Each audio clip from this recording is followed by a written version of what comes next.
ሄርሜላና ኤፍሬም ተጣሉ ማለት ነው። ለምን ተጣሉ የሚለውን በዚህ ቪዲዮ ላይ ምነግራችሁ ይሆናል። እንግዲህ እንደሚታወቀው ኤፍሬም ወንድማችን ማለት ነው ሩታና አብርሽ አንድ ላይ እንዲሆኑ ልጃቸውን ልዑሌን እንዲያሳድጉ ነው የሚፈልገው። ነገር ግን ሄርሜላ ደግሞ አብርሽን ይዛው ለመጥፋት ከአብርሽ ጋር መሆን ነው ፈልገው። ደግሞ በሰላም መኖር እኮ አፈልግም እሷ አብርሽ የሆነ ነገር ለማድረግ በቃ በሩታ ስለምቀና በሩታ እድገት በሩታ ሶሻል ሚዲያ ላይ መታወቅ ስለምቀና ተንኮል ብቻ ነው የምታስበው። ለዚህ ነው እንግዲህ ወንድማችን ኤፋ ደግሞ አብርሽና ሩትዬ አንድ ላይ እንዲሆኑ ነው የሚፈልገው።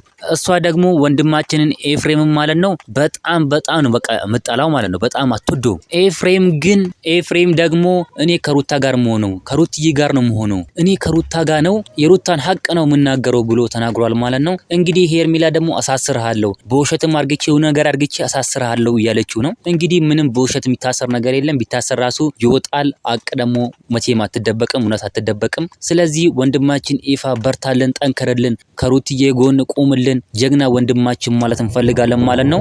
በጣም ደስ የሚል ወንድም ነው። እውነት ለመናገር ከሆነ በጣም ደስ የሚል አሳቢ ወንድም ነው። ኤፋ እስከዛሬ ድረስ ከሩትዬ ያልተለየው ኤፍሬም ብቻ ነው። በጣም ደስ ይላል ማለት ነው። ከሷ አጠገብ የሚቆመው ኤፍሬም ነው። እናንተ ምን ትላላችሁ? ሐሳብ አስተያየታችሁን ኮሜንት ላይ ማስቀመጥ እንዳረሱ፣ ቪዲዮውን ላይክ፣ ቻናሉ ሰብስክራይብ ማድረግ እንዳረሱ።